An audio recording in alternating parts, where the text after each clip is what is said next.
मागे लागून यांनी माझ्या पहिल्या यावर्षी पाठवूनच नव्हते, पण ह्यांच्या मागे लागून त्यांनी पण मनापासून दिली.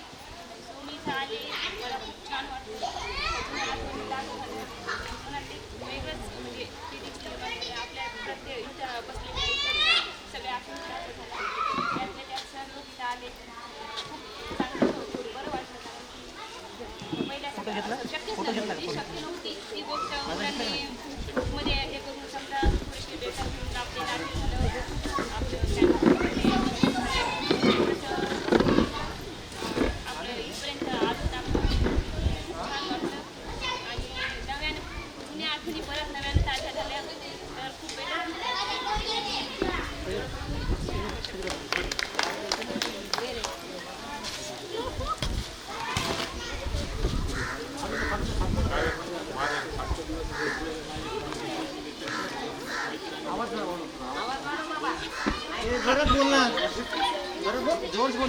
माझा 2005ला मी सध्या पण माहिती आहे सरच्या गल्लीचं मी सरचा पडोसी आहे. मी पुढं राहतो गल्लीच्या सरला भेट नमस्ते होते येताना जाताना. त्या 2005च्या वेळेस मी इथं आजीपाशी होतो. मावशी होती माझी खादरी. त्यावेळी मला नाव शेख झाला, शेख खदीर, पण माझं खरं नाव खदीर मिर्झा आहे. फरक केलं. मला चांगलं वाटलं की मी इकडे जमले, कारण की मी 1ली ते 12वीपर्यंत इथं शिकलो. 1ली ते 10वी या शाळेत शिकलो. नंतर मी 11वी 12वी साईबाबा शाळेमध्ये केलो. त्याच्यानंतर मी आणि नरेश जंबू, सिद्धार्थ सुंदर आम्ही हे तिघंजण 10वी झाल्यानंतर आम्ही ITI केलं. फिटर केल्यानंतर आम्ही ॲप्रेंटिसला गेलो पुण्याला. पण असं का झालं असं का सचिन वारांगणी नरेश जंकूट टिकला आणि आम्ही आलो पडून. आणि नरेश जंकूट आज परमनंट झाला तिथे महिंद्रामध्ये. हां, आम्ही सोबत घेतलो 3-4 जण. ते म्हणू लागला कसं वाटायलं मला, चला गावाकडेच आपलं चांगलं आहे, तिकडेच कमवून काहीतरी करू. नरेश आम्हाला म्हणू लागला थांबा रे गावाकडे काही नाही. आम्हाला वाटलं कसं तरी वाटायला इकडं नवीन नवीन सगळं. ते आता जुनी शाळा ते मित्र इकडची आठवणी लागली. आम्ही 4-5 दिवस थांबलो. नरेश तिकडे टिकला तर आज ते सक्सेस झाला. आज मी परत आलो. नंतर मी इलेक्ट्रिशियन केलं, नंतर प्रायव्हेटमध्ये माझा स्वतः व्यवसाय सुरू केला इलेक्ट्रिशियन. नंतर मी परत आलो. मी घरी आहे ना, घरी वर्क केला इथे फिरायला लटकवली. हां, चाबी घरी ग्रॅज्युएशन झाल्यानंतर जॉब फिरायला लटकवलेली. काय झालं? करंटमध्ये त्याच कंपनीमध्ये आहे सध्या. ब्रॉडकास्टिंग ऑडिओ सिस्टम म्हणजे all India.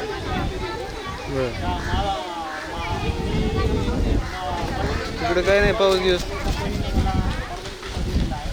All India TRP आमची कंपनी दिली. त्या कंपनीत सध्या 4 वर्षापासून जॉब करत आहे. नाही इकडे नाही. घनसावत शामराव चव्हाण कॉल आला मला का असं ठेवायचं. मी एकदम बिझीपणावरती माझा मॅनेजर, कारण की माझी पत्नी टाइम साल आहे आपका बहुत बहुत शुक्रिया. साल आहे मेरे बहनें आई इतने बिजी से आए शौक के साथ डिस्कस करके वापस आना ये बहुत बहुत खुशी का काम है. मेरे बहनों ने जीजा जी को मनाया, ये सबसे बड़ी बात है. आए आपका बहुत बहुत स्वागत. मैं दिल से शुक्रिया अदा करता हूँ कि आप इतना बिजी शेड्यूल से वक्त निकाल कर आप आए. मैं आपका तहे दिल से शुक्रिया अदा करता हूँ. ये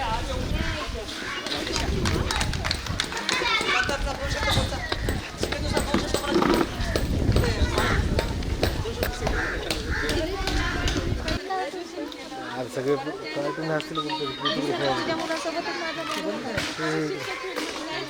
येतात इथं सगळे. बोला मला मोबाईल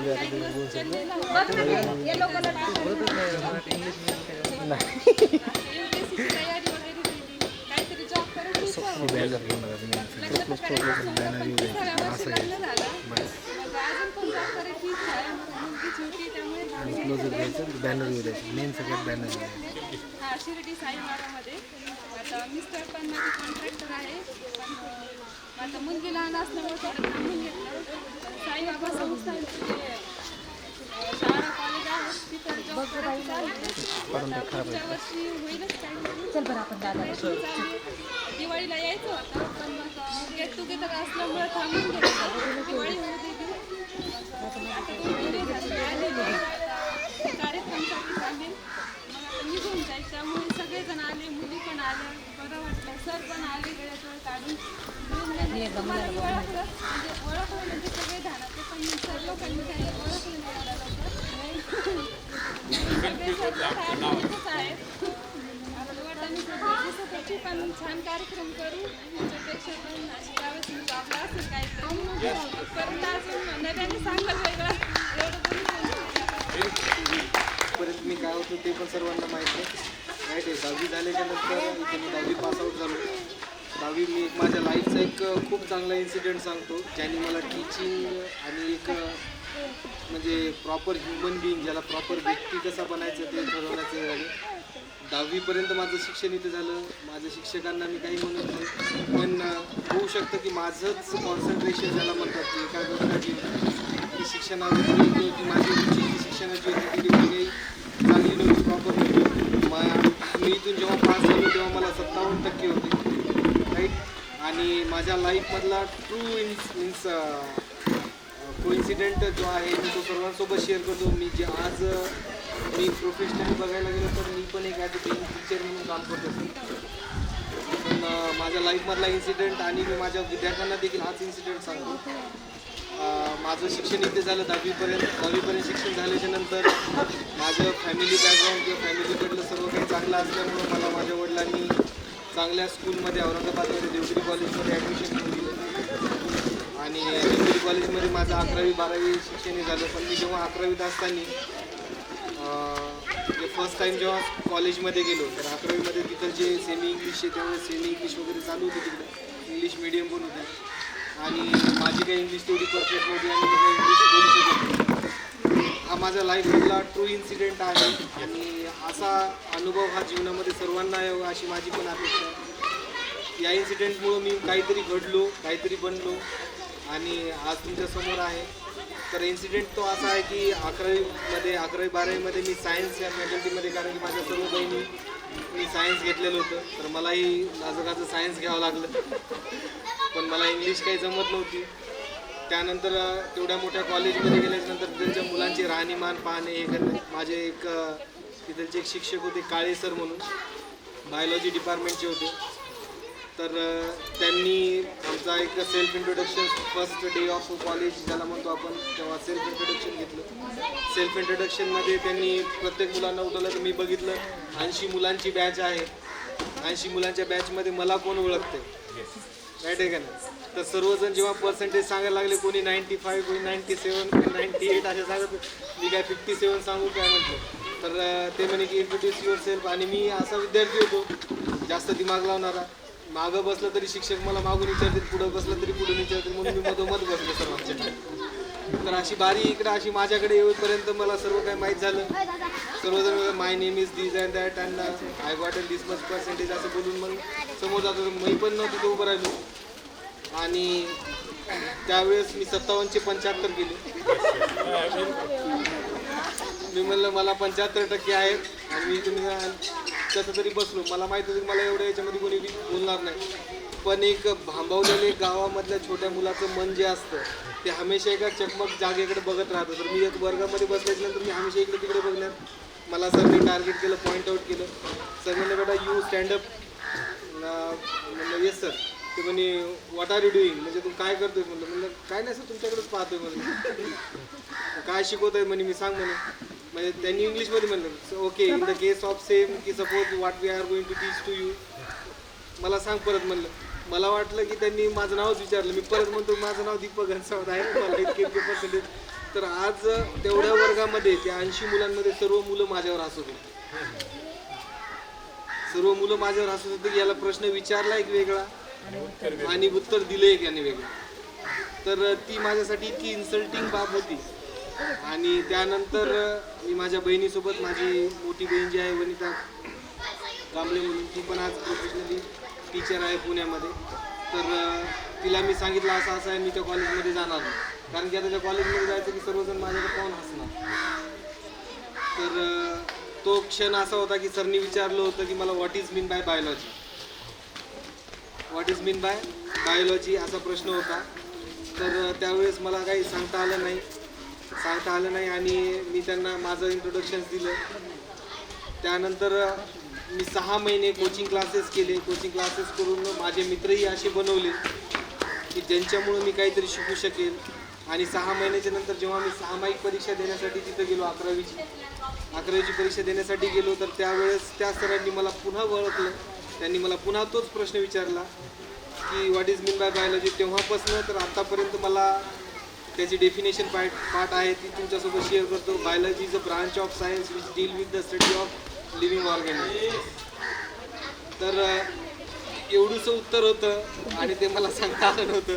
तो माझ्या याच्यामधला खूप मोठा इन्सिडेंट हा झाला आणि तिथून मी शिकत गेलो आणि मी शिक्षणाला कधीच माझं कमी पडू दिलं नाही. त्यानंतर 12वी झाल्याच्या नंतर मी BCS केलं, बॅचलर ऑफ कम्प्युटर सायन्स केल्याच्यानंतर मी ॲज अ कम्प्युटर टीचर म्हणून बालाघाट मध्य प्रदेशमध्ये लागलो. पण मला तिथे देखील कळालं की कम्प्युटर टीचरला व्हॅल्यू नाही आहे. तर माझं मॅथमॅटिक्स परफेक्ट होतं थोडं बहुत, तर मला सरांनी मॅथ्स टीचर म्हणून तिथं अपॉइंट केलं. मॅथ्स टीचर अपॉइंट केल्याच्या नंतर माझ्याकडचे क्वालिफिकेशन होतं BCS होतं, बॅचलर ऑफ कम्प्युटर सायन्स. तर as per the CBSE norms and condition मी तिथं फिक्स नव्हतं बसत. त्यामुळं मी परत डबल ग्रॅज्युएशन केलं, BSc केली फिजिक्स केमिस्ट्री अँड मॅथमॅटिक्समधून. त्यानंतर BEd केलं. BEd केल्याच्या नंतर मी 2011पासून तर 2019पर्यंत मी ॲज अ मॅथमॅटिक्स टीचर म्हणून काम केलं. भोपाळमध्ये तब्बल मी 8 वर्ष राहिलो. भोपाळच्या नंतर कोलकातामध्ये पण राहिलो काही वर्ष. आणि त्यानंतर जेव्हा मी 2019मध्ये इथं वापस आलो माझ्या लग्नासाठी, माझं लग्न झालं, माझ्या मिसेस पण इथं बसलेल्या आहेत. तर माझं लग्न झाल्याच्या नंतर घरच्यांनी मला जाऊ दिलं नाही. मग नंतर शेनगावमध्ये ॲज अ मॅथमॅटिक्स म्हणून टीचर काम केलं. त्यानंतर 2020मध्ये लॉकडाऊन लागलं. लॉकडाऊनमध्ये माझी प्रोग्रामिंग आणि कम्प्युटर सायन्स ही माझी फॅकल्टी असल्यामुळं मला एक रोबोटिक्स स्टेम एज्युकेशन कंपनीमध्ये जॉब भेटला. तिथे मी रोबोटिक असोसिएटिव्ह म्हणून जॉब केला. तिथे माझा एक्सपिरियन्स म्हणा किंवा माझी वर्किंग मुवमेंट म्हणा माझ्या मॅनेजरला आवडली, माझ्या CEOला आवडली. त्यानंतर त्यांनी मला हेड ऑफ डिपार्टमेंटमध्ये टाकलं. हेड ऑफ डिपार्टमेंटमधून टाकून मी ॲज अ मॅनेजर म्हणून जॉब केला. त्यानंतर माझं प्रमोशन होऊन मी मॅनेजर म्हणून जॉब केला. मॅनेजर म्हणून जॉब केल्याच्यानंतर मी एक रिजनल मॅनेजर म्हणून पूर्ण महाराष्ट्राला बघितलं. महाराष्ट्रामध्ये औरंगाबाद, नांदेड, पुणे ही सिटी माझ्याकडे होती. आणि आज मी पुण्यामध्ये एक नेक्स्टेक माइंड म्हणून रिजनल मॅनेजर आणि एक फजलानी इंटरनॅशनल स्कूल आहे दुबईवाल्यांचं, त्या तिथे मी ॲज अ रोबोटिक्स असोसिएटिव्ह म्हणून आणि ॲज अ IT HOD म्हणून काम करतो. आणि आज माझ्याकडे म्हणजे पूर्ण मुंबई आणि पुणे शहर येतं, गुजरात येतं. तर आज मी ॲज अ रिजनल मॅनेजर म्हणून काम करतो. आणि एवढ्यामधून मी फक्त एकच सांगू शकतो की education is a most powerful weapon which you can use to change the world. आणि आपल्या एक सर्वात मेन गोष्ट मी अनेकदा उल्लेख करतो की education is most powerful weapon. म्हणजे काय, एज्युकेशन एक असा हतियार आहे की ज्या हतियाराचा यूज करून तुम्ही पूर्ण जगाला बदलू शकता. आणि हे मी स्वतः बदललो. तर मी आजही म्हणतो की आज आपले जे मुलं आहेत त्यांनाही आपण हेच देऊयात. आणि आज माझ्या शिक्षक वर्गाने जे काही दिलं माझ्यासाठी हमेशा एक आयडियल म्हणून राहिली. 2020मध्ये मी एक छोटीशी म्हणजे एक मुवमेंट चालू केली, तो म्हणजे आपला ग्रुप. मी एक 10वीचा एक ग्रुप चालू केला सर 2020मध्ये. 2020मध्ये आम्ही 2-3 जण मुलं होतो. हळूहळू एक मुलगी ॲड होत गेल्या, मुली ॲड झाल्याच्या नंतर आज आमच्या ग्रुपमध्ये आय थिंक 33 जण आहेत. पूर्ण आमच्या ग्रुपमध्ये 33 जण आहेत. 33 जणांनी डिस्कशन केलं. आज मी पुण्यामधनं सहज असा एक विचार केला की मला भरपूर दिवसाच्या नंतर गावाकडे जायला मिळते. तर मी एक असा गेट टुगेदरचा इव्हेंट करूयात म्हणून मी श्यामसोबत डिस्कस केलं, संदीपसोबत केलं, काही मुलींसोबत डिस्कस केलं. तर त्यांनी मला होकार दिला आणि हा प्रोग्राम आम्ही ऑर्गनाईज केला सर. आणि आम्हाला सर्वात मेन गोष्ट अशी होती की प्रोग्राम आम्ही मुलांमध्ये नाही तर तुम्हाला देखील बोलायचं होतं. वरे सरांना देखील मी कॉन्टॅक्ट केला, पण आज वरे सरांची काहीतरी ट्रेनिंग आहे, त्या ट्रेनिंगमुळे वरे सर येऊ शकले नाही. त्यांनी मला मेसेज वगैरे केले की सर येऊ शकले. आणि आज आम्ही मिस करतोय त्यासोबत मी एक थोडंसं कंडोलन्स म्हणून माझ्या सर्व मित्रांना एक तुम्हाला आठवत असेल ह्या शाळेची हवा होती आणि परफ्यूम तिथनं यायचा, तर त्या परफ्यूमचा वास जेव्हा शाळेमध्ये यायचा तर त्या टायमाला शाळेमधले सर्व विद्यार्थी एकदम कीप अँड क्वाईट राहायचे. तर आलम सर माझ्यासाठी आयडियल आहेत आणि आज त्यांचं मी ॲज अ जेव्हा रोबोटिक्स टीचर्स म्हणून काम करतो तर मला आजही म्हणतात काही विद्यार्थी की सर मी आय गो टू टॉयलेट, तर मी आज त्यांचा तोच फॉर्म्युला अप्लाय करतो की आज डेट काय आहे आणि तो टेबल बोला, तो टेबल बोलले तरच तुम्हाला टॉयलेटला जाता येईल. सो प्लीज सर्वजणांनी उभं राहून 2 मिनिटाचं मौन व्रत धारण करू जे आपल्यामध्ये नाही आहेत त्यांच्यासाठी.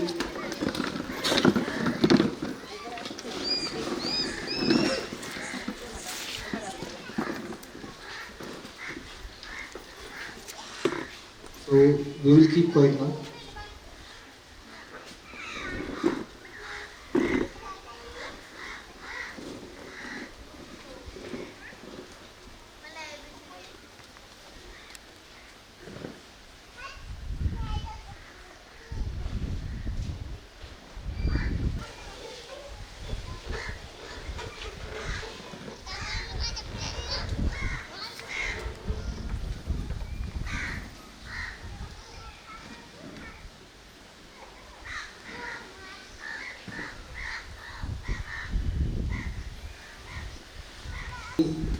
थोड्या कमी वेळामध्ये आम्ही थोडा बहुत असं काहीतरी साजरा करण्याचा प्रयत्न केला. नियोजन सर आमचं एका दिवसाचं नियोजन आहे सर्व काही, कारण की एकदा होकार दिला आणि त्यानंतर आम्ही आयोजित करण्यात आलं आणि यानंतर बरेचसे आपण गेम्स वगैरे घेऊयात. सर जेवणाचा वगैरे पण कार्यक्रम आहे.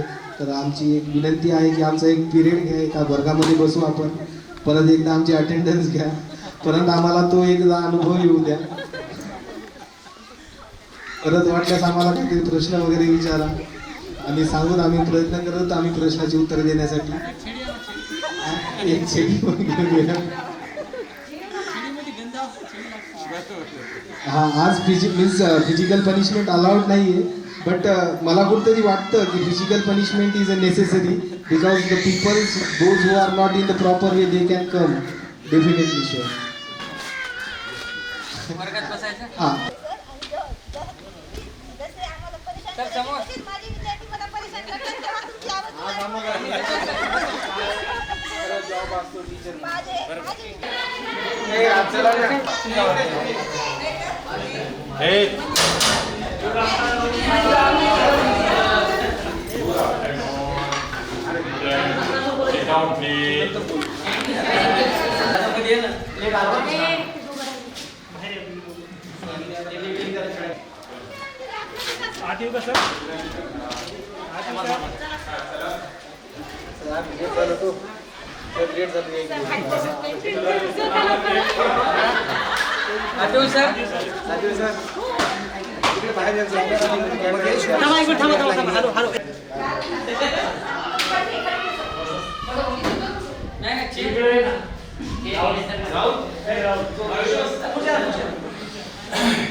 चला लवकर.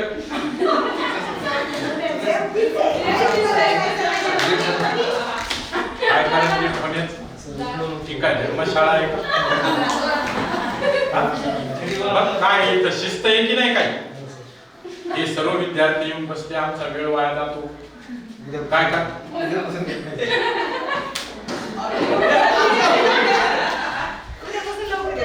अभ्यासाला लक्ष दे, असं जमणार नाही. काय मग लवकर येता येत नाही, शाळेचा टाइम समजा दुसरा माणूस लावा, इथं प्रॉम्प्ट पाहिजे, धर्मशाळा नाही. चला लवकर. 2 बसतील मग.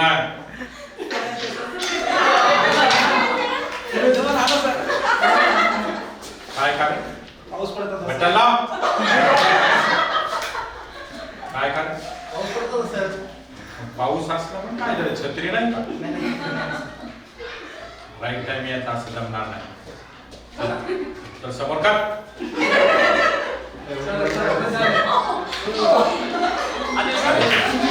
लवकर या.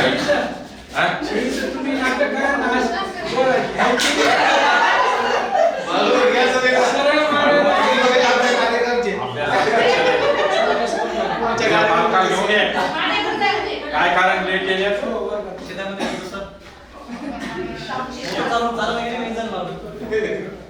ते काम करतात. राईट टाइम याचा.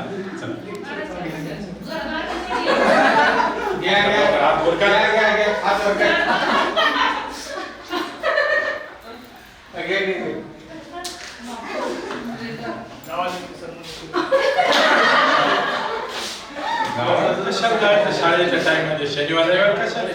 रविवारी जायचं.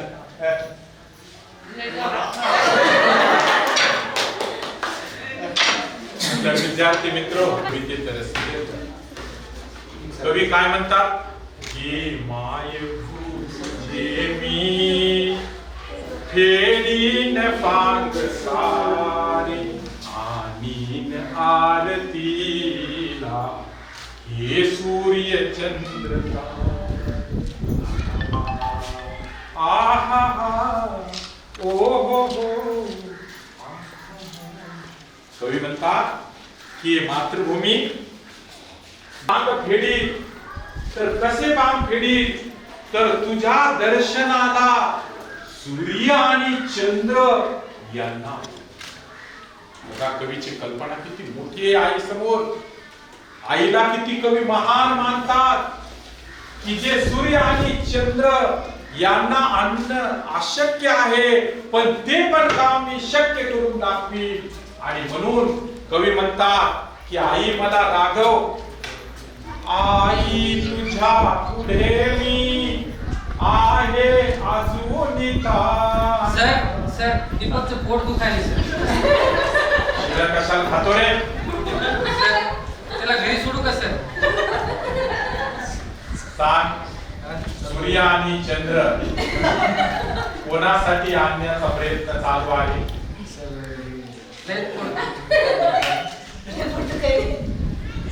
तुझं दुखायचं माझं नाही. शिळा खायचं नाही म्हणजे प्रश्न उत्तर पाहिजे. बस सदा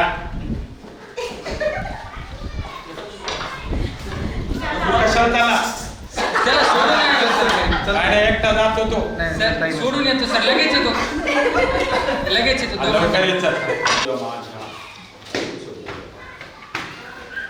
कवीनं आपल्या आईला काय म्हटले की आई मी जरी आज मोठा झालो तरी मी तुझ्या पुढे आणखी नाही लागलो. प्रश्न पहिला उत्तरे द्या.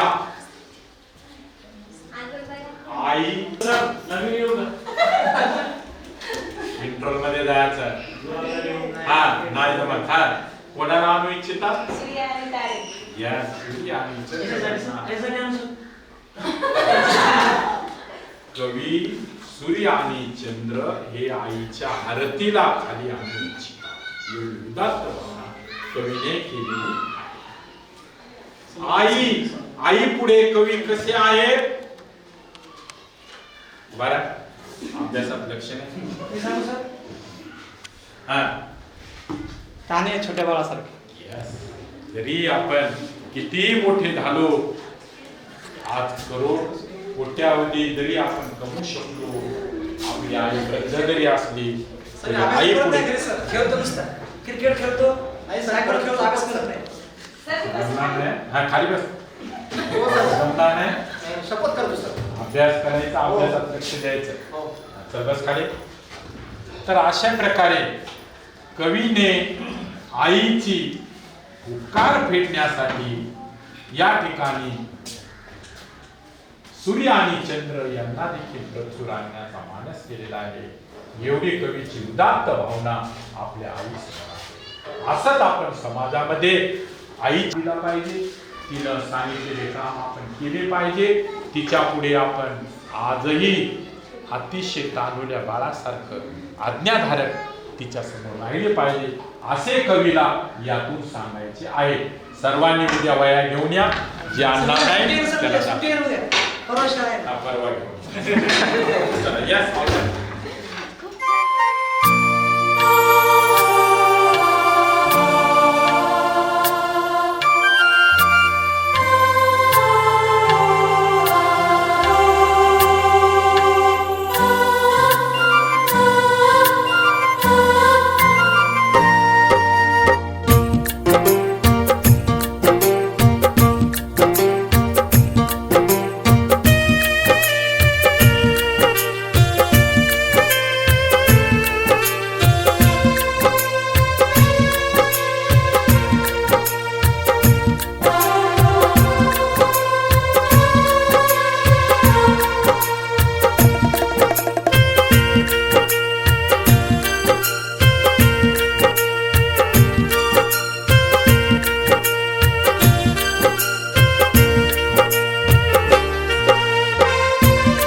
असा उत्साह आहे की ज्या उत्साहाला कुठेच आपण आपण पार करू शकत नाही, है का नाही?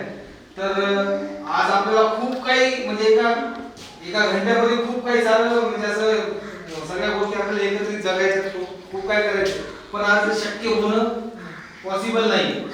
पण अशीच जर का तुमची साथ राहिली, असं जर का तुमचा सर्वांचा सहवास राहिला, तर डेफिनेटली शुअर आपण नेक्स्ट टाइमला होऊ शकतो. हा गेट टुगेदरचा प्रोग्राम जर का खूप चांगल्या ग्रँड मध्ये केलं तर आपण 1-2 दिवसाचा आपण ठेवू, हे का नाही, 1-2 दिवसाचा आपण ठेवू. आणि याच्यामध्ये बऱ्याचशा काही चुका भूल होतात, आपल्या काही अरेंजमेंट होती, काय नव्हती, काही आपल्याला काही लिस्ट वगैरे गेलेली नव्हती, आम्हाला काही सुधारलं माझं काय नो प्रॉब्लेम नाही चुका सर नाही. हे कसं आहे, थोडंसं मला लाज वाटते याची जास्त पडली आपलं. तर फक्त माझं एवढं म्हणणं आहे की नेक्स्ट टाइमला जेव्हा कधी आम्ही असा काही प्रोग्राम ऑर्गनाईज करण्याचा म्हणजे विचार करू, जेव्हा कधी करू, तर यानंतर आपण ग्रँड वे मध्ये करू. आणि मला असं वाटतं की या एका गोष्टीवरून बऱ्याचशा लोकांना काही जाणीव झाल्या जे आपल्यामध्ये आहे, जे आपल्यामध्ये नाही देखील. आज या गोष्टीचा एक आपण अनुभव होऊ शकतो. श्वेता राठोडने तुला व्हिडिओ कॉल केला, मला माहित होतं कुठं ना कुठं तिला येण्याची इच्छा आहे, पण एक इगो असतो, एक ऍटिट्यूड असतो, त्या ऍटिट्यूडमुळे काही लोक येऊ शकले नाही. चला इव्हन दो सविता चोरमारे, मला अपेक्षा नव्हती की बाबा किती व्हिडिओ कॉल करेल, तिने मला व्हिडिओ कॉल सगळेजण आहे. अश्विनी स्वामीनी पण आपल्याला हे केला, बरोबर आहे. नेक्स्ट टाइमला आपण अशी प्लॅनिंग करू, वेल फुल प्रूफ प्लॅनिंग के साथ मध्ये सगळ्या काही गोष्टी हे करू. इव्हन दो मी तर एक म्हणतो की माझी तयारी आहे आणि माझ्या भावाची पण तयारी असेल की मीन्स आपण एक ट्रिप पण ऑर्गनाइज करू. 100% सर. जे आपण लहानपणी क्षण जगू शकलो नाही, आज आपल्यामध्ये मॅच्युरिटी आहे, आज आपल्यामध्ये बघा विश्व, आज मी तुम्हाला खरं सांगतो, मी आज मुलांची टच मध्ये आहे. उद्देश असेल, तुमच्या बी काही इच्छा असतील, तुमचे काही फोटो सेशन वगैरे कसे काय, एकच दिवस आहे, नवरे सोबत नाही, जगून घ्या लहानपणी. आम्ही नवऱ्याला फोटो पाठवत नाही.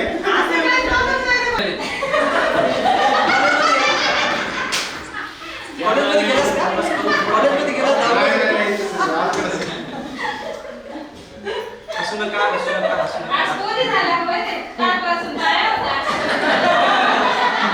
काय म्हणते त्या पोरी सोडायला बाहेर येणार आहे तिकडं. तर ऐका तर सरांनी आपल्याला चांगल्या प्रकारे रिस्पॉन्स दिलेला आहे.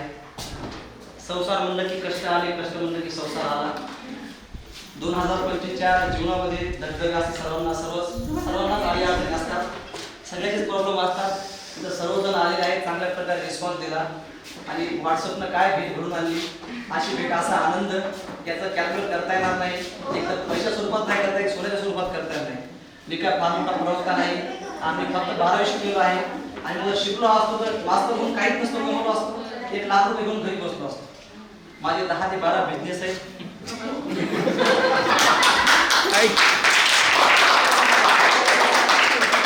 एक मुलगा 12वीला आहे, अतिशय टॅलेंट. 12वीला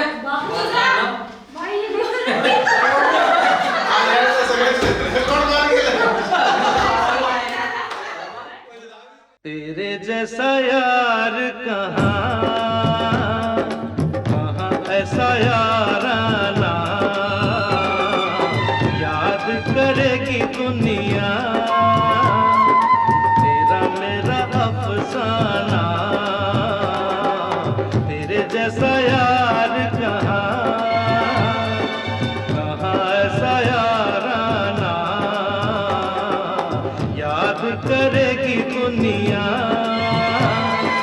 तेरा मेरा अफसाना.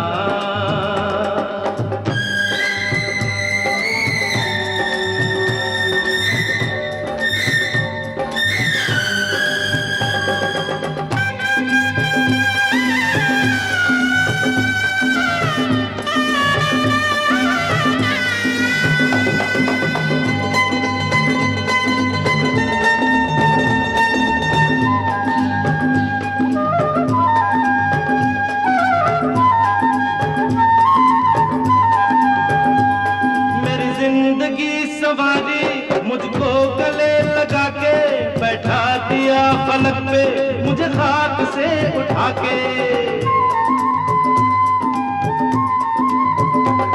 मेरी जिंदगी सवारी मुझको गले लगा के, बैठा दिया पलक पे मुझे खाक से उठा के। यादा तेरी यारी को मैंने तो खुदा माना, याद करेगी दुनिया तेरा मेरा अफसाना।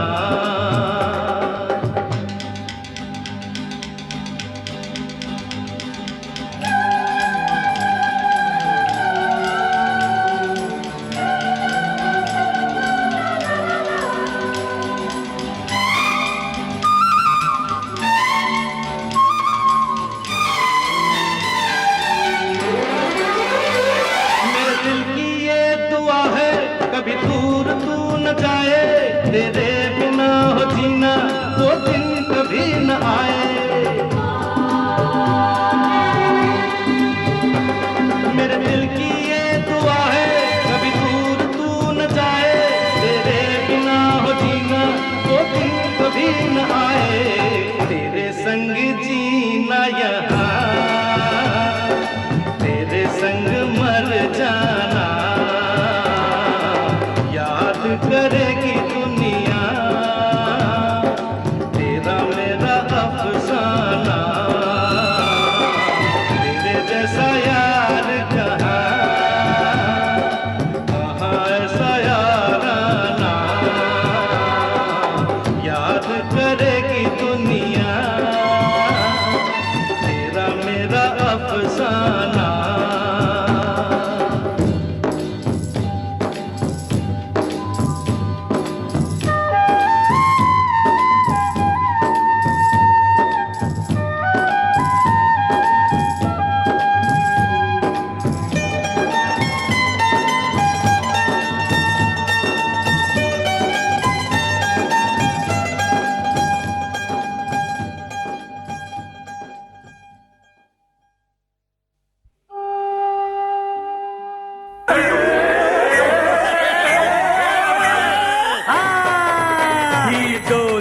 तुटायची नाय, ही दोस्ती तुटायची नाय।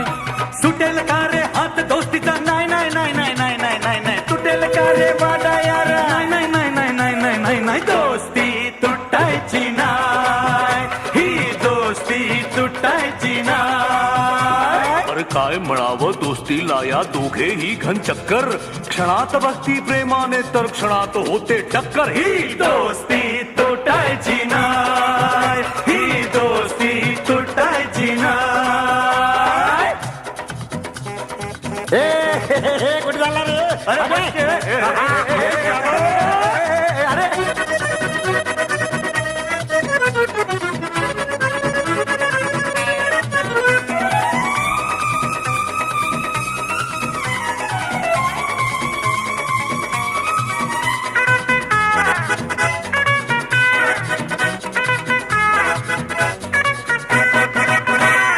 दोस्ती आपली न्यारी, फिरवू दुनिया सारी, मग तालावरी नाचेल टिंग डॉंग डिंग। जिंदगी तूफानी, आड ये वो कोणी, शिकू धडा त्यांना है 1 2 3। अरे तुझी माझी, हा माझी तुझी, तुझी माझी, हा माझी तुझी, आणि माझी। ही दोस्ती तुटायची नाय, ही दोस्ती तुटायची नाय। अरे सुटेल का रे हात दोस्तीचा, नाही नाही नाही नाही नाही नाही नाही। तुटेल का रे वादा यार, नाही नाही नाही नाही नाही नाही नाही नाही। दोस्ती तुटायची नाय, ही दोस्ती तुटायची नाय। अरे काय म्हणावं दोस्तीला या दोघेही घन चक्कर, जगा वेगळी दोस्ती ही जैसे घी में शक्कर। दोस्ती तुटायची नाय, ही दोस्ती तुटायची नाय।